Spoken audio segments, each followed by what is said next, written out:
Good morning po ulit sa ating lahat. Bali po ang oras ay 5:34 ng umaga. Kani-kanina lang po mga 3:30 siguro o magpo 4. Yeah.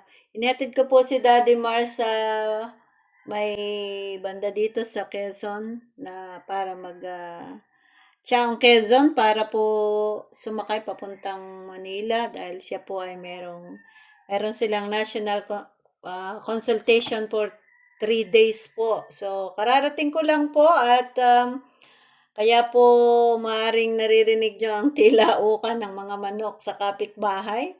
So, ngayon po ipagpapatuloy ko po ang aking topic na itinuturo patungkol sa sino ang Diyos. At doon po ay nalaman natin na ang Diyos ay nagpapakilala sa kanyang mga nilalang. May kakayahan ang mga tao na kilalanin ang Diyos. Dapat kilalanin ang Diyos ayon sa kanyang mga kapahayagan at hindi sa sariling paghaka-haka lang o opinyon. Ang pagkilala sa Diyos na labas sa kanyang kapahayagan ay isang kahangalan at pagdidilim ng isipan. Ayan po yan. At atin pong inaral na din, nabanggit ko na sa mga nauna ko pong mga video na sino ang Diyos. Ang una, siya ang Diyos na lumalang ng lahat-lahat. Ikalawa, ang Diyos ang may katakdaan sa bawat bagay na nangyayari sa buhay ng tao. Ikatlo, ang Diyos ay may plano para sa kanyang mga nilalang. Ayan, napag-aralan po natin yan. At kung gusto po ninyong maunawaan ito, ay inyo pong balikan yung aking mga naunang video.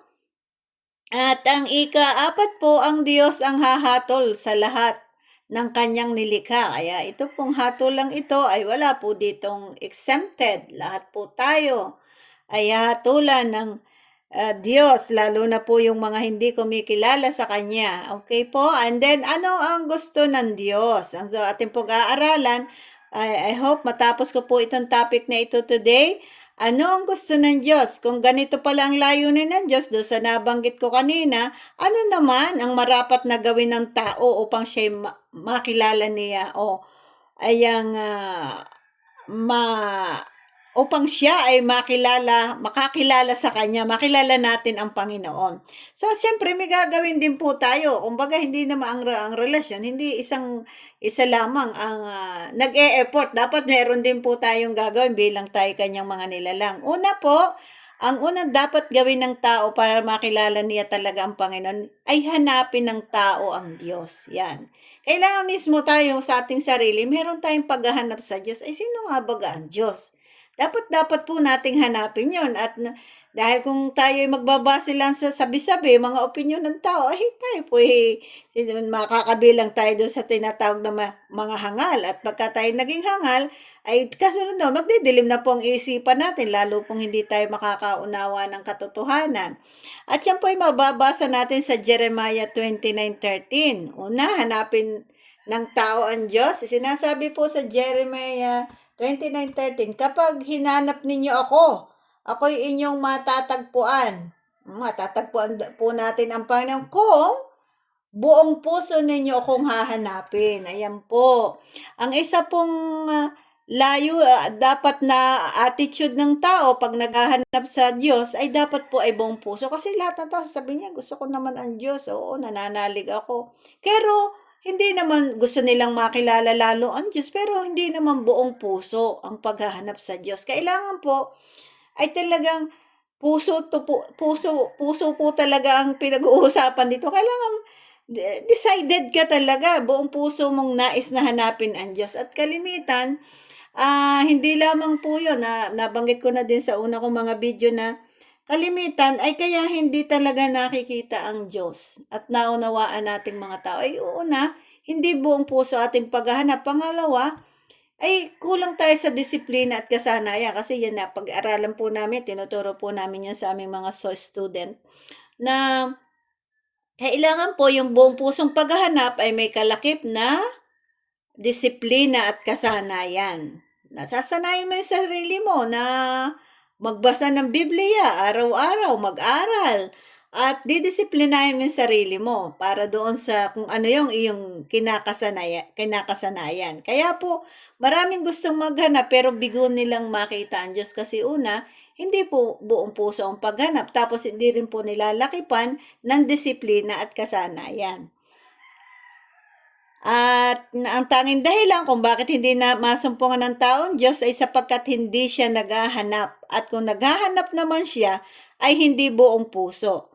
Kung hindi tunay na bibigyan ng panahon, kailangan po may panahon, pagsisikap ng tao, ang paghahanap sa Diyos, hindi niya dapat asahang makikilala niya ang Diyos. Kaya kailangan po ay talagang mayroong kalakip na pagsisikap at pag may pagsisikap ay may disiplina po na kailangan. At ang ikalawa po naman ay magbalik loob sa Diyos. Yan, kung nais po natin talagang makilala ang Diyos, malaman natin kung anong gusto ng Diyos sa buhay natin, dapat po, necessary na magbalik loob po tayo sa Diyos. Anong magbalik? Kasi malayo na po yung loob natin sa Diyos. Inalayo po yung loob natin sa Kanya. Sa bibig lang po yung malapit, pero sa loob po ay hindi. So, kailangan mismo yung loob natin, yung sarili natin, ay ibabalik natin sa Diyos. At may dalaw pong ekspresyon ng bagay na ito. Ang una po ay ang pagsisisi mula sa kasalanan at pananampalataya. Sapagkat dahil po, bakit? Wala pong tunay na pagsisisi kung wala naman pong pananampalataya. At wala naman pong tunay na pananampalataya kung wala pong pagsisisi. Kaya magkapatid po yung dalawang yon. Kaya po doon sa Gawa 2:37 to 38, mababasa po natin yan. Ang sabi po doon sa Gawa, kasi nangangaral po mga apostol, at sinabi po dito na nabagabag ang kanilang kalooban ng marinig ito. Kaya tinanong nila si Pedro, at si Pedro po kasama yung mga kasama niya na nangangaral, at ang iba pang mga apostol, kasama yung ibang mga apostol, sabi ni Pedro do sa mga tao nang may pangaral sa kanilang mabuting balita ng kaligtasan. Sabi ng mga tao, mga kapatid, anong dapat naming gawin? At sumagot po si Pedro, pagsisihan ninyo talikuran ng inyong makasalanan at magpabautisma kayo sa pangalan ng Panginoong Hesus upang kayo patawarin at ipagkakaloob sa inyo ang Espiritu Santo. Yan. Kaya po para tayo ipangunahan ng banal na Espiritu ng Diyos, mahalaga po na yung ating pananampalataya ay lalaki pa natin ng pagsisisi, aaminin po natin sa Diyos na talagang tayo nagkasala. At pangalawa po, ang sunod po ay willingness po na talagang talikuran yung mga mali nating ginagawa o mali nating gawi.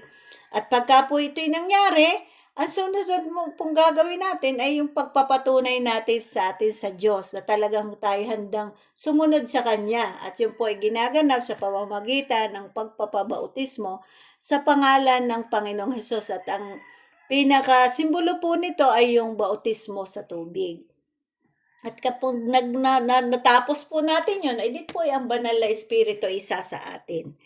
Yan, kailangan po yung pagbabalik loob para malaman natin yun po yung mga gustong mangyari ng Panginoon para mahanap natin ang Panginoon at makita siya sa ating buhay. At pangatlo po, may 16:31 po, basahin natin 16:31 doon sa supporting verse.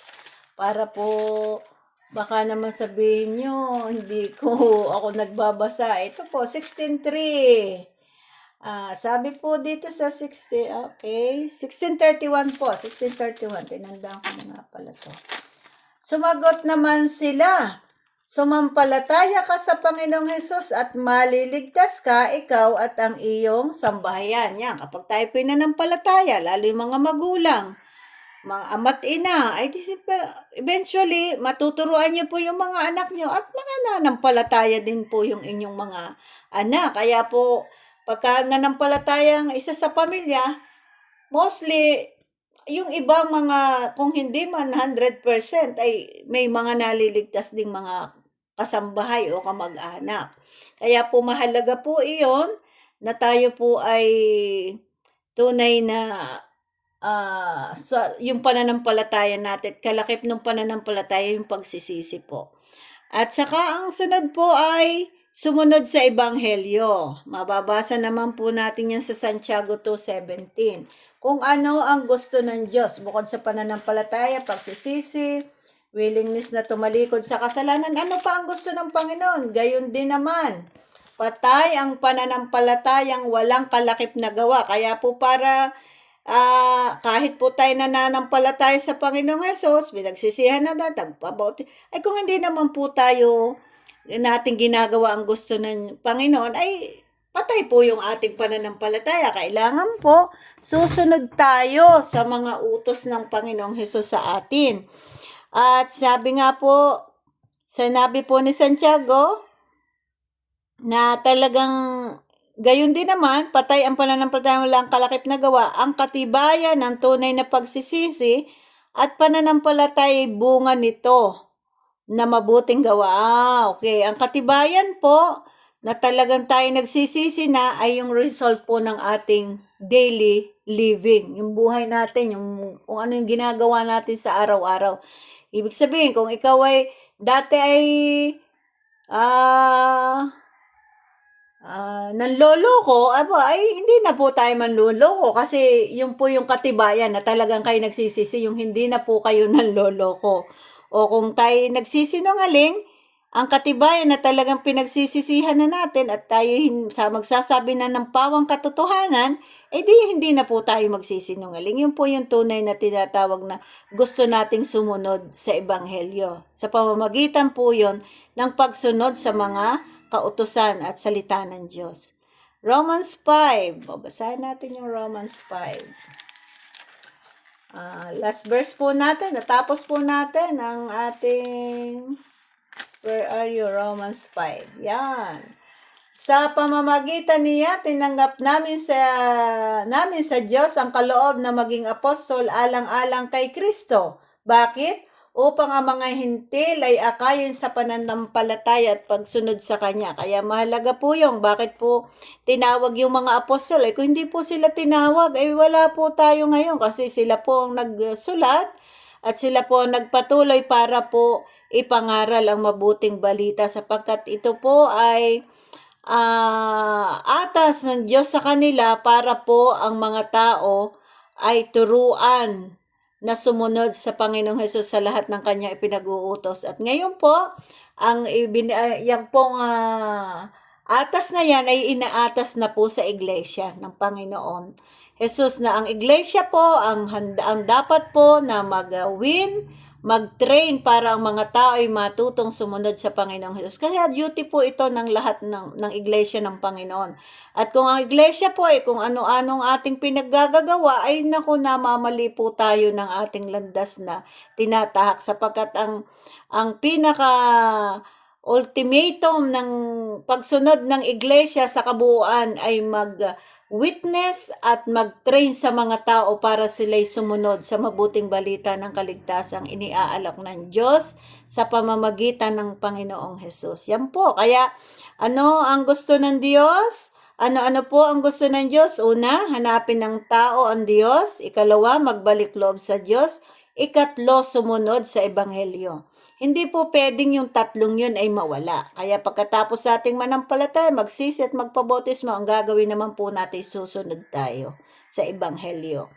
At sa conclusion po, mabuti po ang Diyos at mabuti ang layunin niya para sa atin. Nilikha niya tayo upang siya'y makapiling natin sa walang hanggang buhay. Yan naman po talaga ang layunin ng Diyos. Kung hindi kikilalanin ng tao ang Diyos, ay bigo ang layunin na ito para sa Kanya. Kaya para makilala natin, ay may pagpapasya po tayo at meron po tayong participation sa salvation ito na iniaalok ng Diyos. Naibigay na ng Diyos ang lahat ng kailangan natin, kaya naman ang dapat na lang natin gagawin mga tao, ay kilalanin po natin ang Panginoong Hesus para po tayo ay maligtas. Sapagkat nailatag na po ng lahat ng Diyos ang lahat. At kung tayo hindi po natin ito tatanggapin, ito po yung ating pagsisisihan saan? Dito at sa pangwalang hanggan.